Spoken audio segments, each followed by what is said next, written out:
Hello, everybody, and welcome to the 2019 ARC Forum for Industry, Infrastructure, and Cities. It's great to see a lot of familiar faces here. It's also wonderful to see many, many new faces. So let's kick this off by really focusing on what brings us here. And it's all the imperatives driving change. Whether it's the newest disruptive technology, ongoing market innovation, or multi-billion-dollar government investment, or all of the above. It's really causing pressure across industries and populations. So what's becoming clear is that every industry, infrastructure, and municipality organization needs to now understand how to plan for and execute digital transformation. And so we've really taken that to heart in developing this year's agenda, which I think is our best yet, to focus on all the key things that you need to know about digital transformation. And it really includes a litany of transformative topics and technologies. So there's machine learning, which we're really starting to see mature and become more and more common in use cases. That's also, of course, related to the new way that software is being developed and consumed, and particularly the role of the cloud in managing that. And platforms themselves have become ubiquitous. People are really trying to understand the role of platforms in terms of their ability to provide competitive differentiation, ongoing business agility, and continued innovation. Greg Gorbach will actually talk about that a little bit later today. And of course, all the major cloud platform providers are now converging on the edge with IIoT and analytics. And I have a session today at 2 o'clock that takes on that topic. And then every device, tool, and piece of equipment now has some type of intelligence, either supporting it or embedded within it. And of course, what that's doing is, as these devices and products proliferate, it's really creating a new industrial customer experience, an ICX, around what ARC calls the customer coalition model. So you'll hear about that this week, but I would also expect you to hear about that from us a lot in 2019. Additive manufacturing. It continues to be the most disruptive force in discrete industries. Augmented reality. So it seems like augmented reality is sort of taking the lead in the battle of the realities. That actually sounds like a reality television show, pun intended, I guess. Will Hastings will talk about that this week. And then services. So data and services are at the center of everything digital. And you will hear a lot of sessions this week around new business models associated with services. Smart cities. We have an entire track this week dedicated to smart cities, led by Jim Frazier and his team. I think that really just goes to show how important digital transformation is to communities and the municipalities and utilities that serve those communities. Open automation. So the open group, once again, will have their gathering at the end of the ARC Forum. You expect to hear a lot about that Thursday morning in particular. And then cybersecurity. You can't do anything digital without cybersecurity. We had an entire day of workshops dedicated to it yesterday, and you will hear about it in pretty much every single session this week.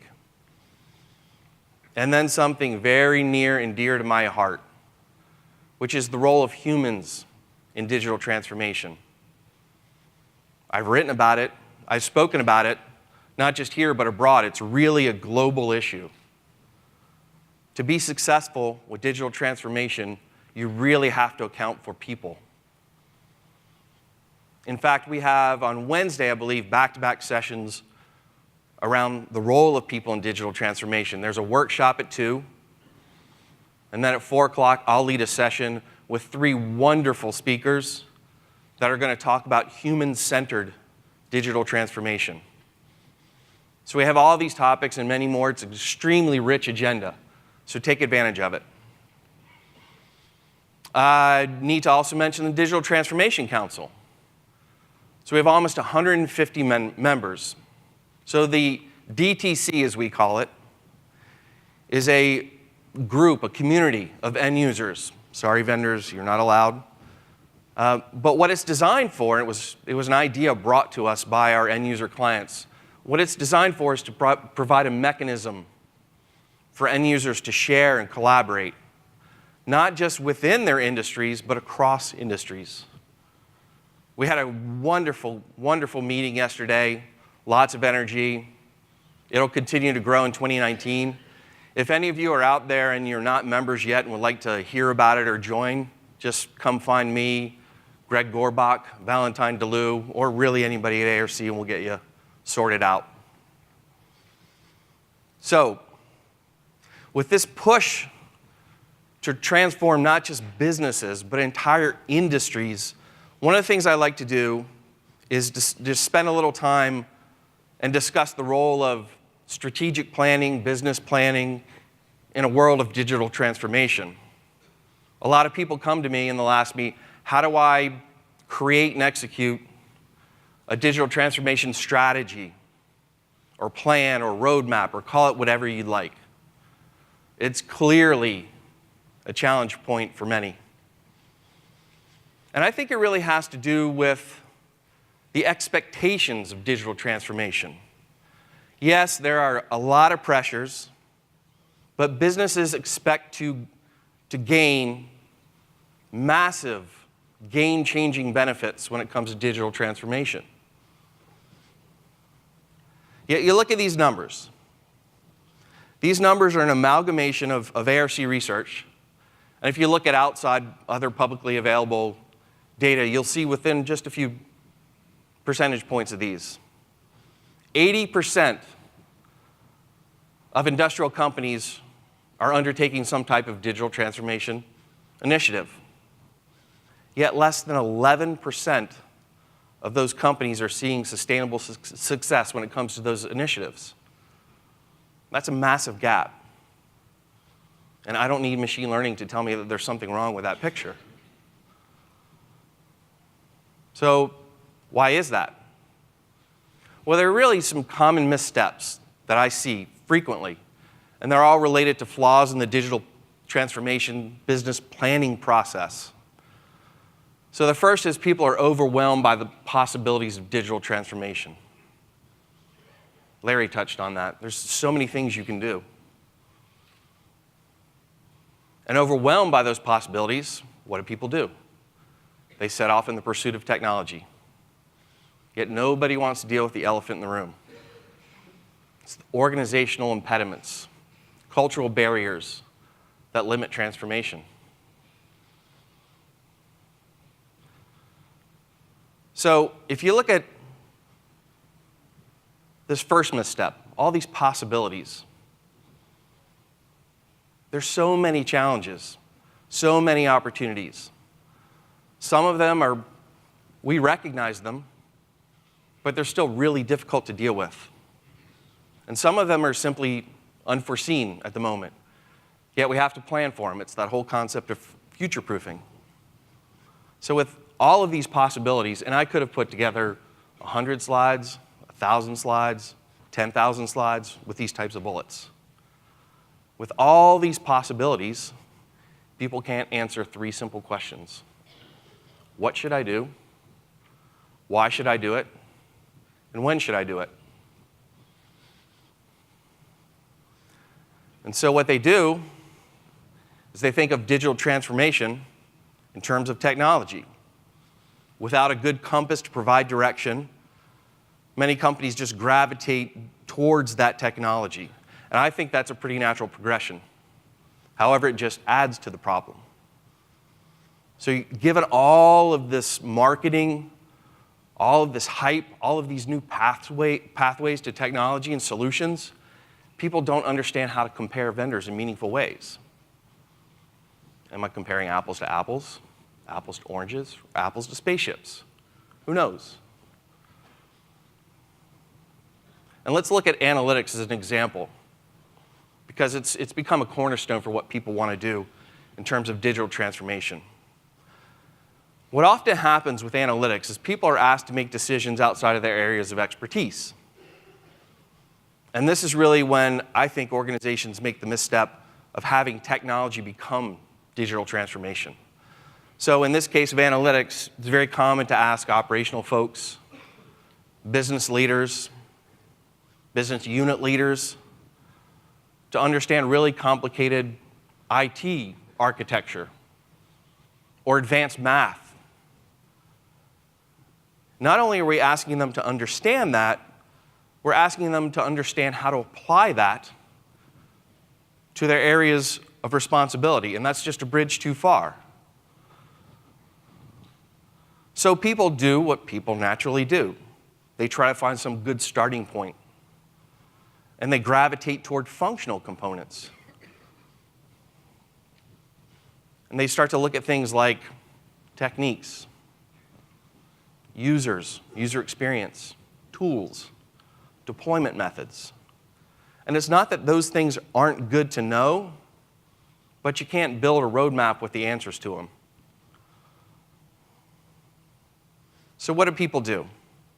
When they're able to get off this hamster wheel of pursuing technology, and that often happens with the help of their vendor or solution provider partners, they hit a eureka moment.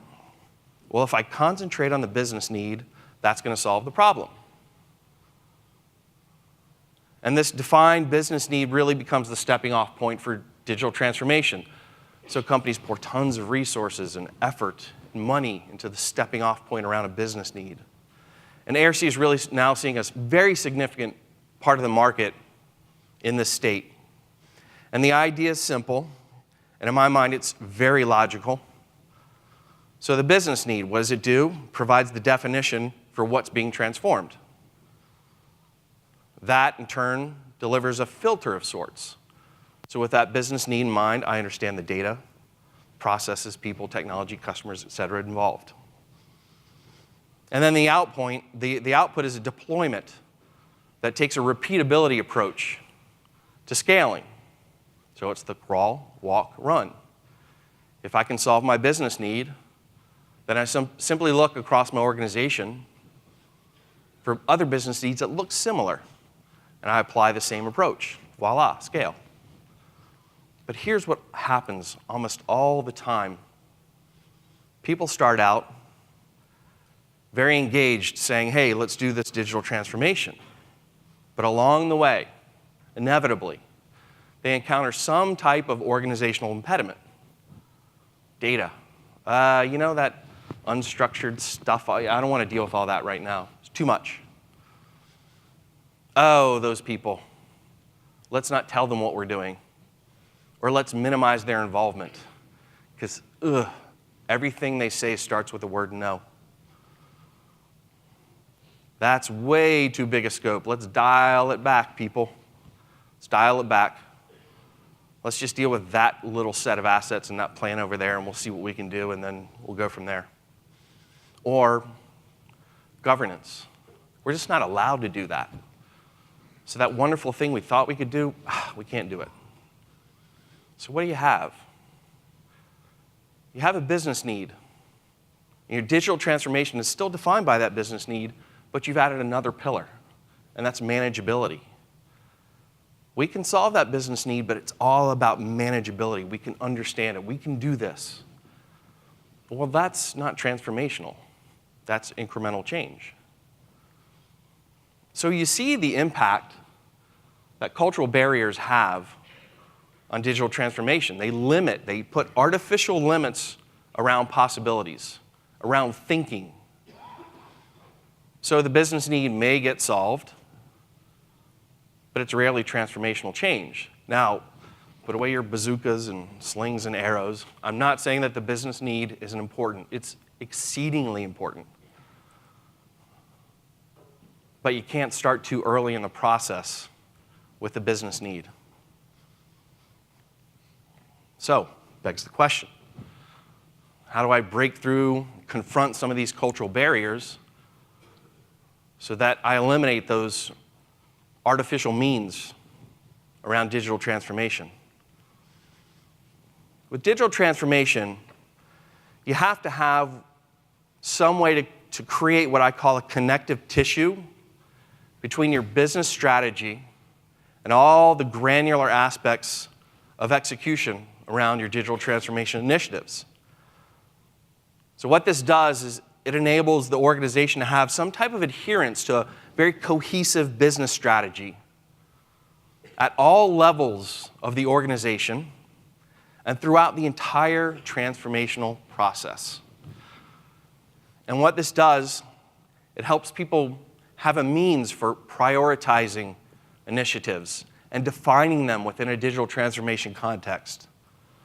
Decisions then have rationale for why they're made. And you empower people with the authority to carry them out. And then management is fully informed by operational realities for buy-in, scale, and long-term success. And that eliminates shiny object thinking. And then it accounts for people.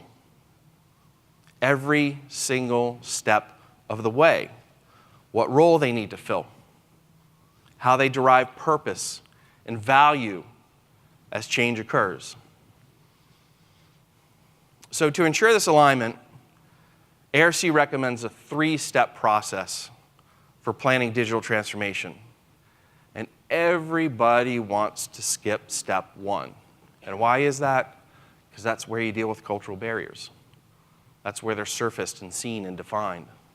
But you have to. You have to begin by assessing your organization's appetite for change. What is it capable of? And what does it need to do so that transformation can take place? Then with that assessment in place, you can move to step 2, which really provides a meaningful way to develop a framework to consider the role of technology transformation in terms of how to select, deploy, and derive value from those technologies within a strategic framework. And with those 2 steps in place, you can move on to step 3, which is really aligning that framework, which is now defined by the business strategy, to tactics. And that's really designing a path for an organization's ability to pilot and deploy digital transformation initiatives, gain value from them, all based on some preferred technology. And the key thing here is, most importantly about this 3-step process, it really accounts for the people side of digital transformation. Every step of the way, as I had mentioned. So there's a lot more detail, of course, underlying this 3-step process. If you'd like to learn more, you can actually access this report that outlines this 3-step process in the ARC Forum app. If you have any difficulties doing so, just you shoot me an email, let me know, come find me this week. Or if you'd just like to discuss the report itself. A lot of information there underlying that 3-step process. So, over the course of this week, ask all the hard questions, share with others, learn from others, and not just within your industry, but across industries. You will be amazed how much you can learn from folks outside your industry around digital transformation. Really discover how to break through the limitations that prevent you from changing the world, that prevent you from transforming what you do. So again, welcome to the 2019 ARC Forum for Industry, Infrastructure, and Cities. It's going to be a great week. I look forward to talking to as many of you as possible. Thank you.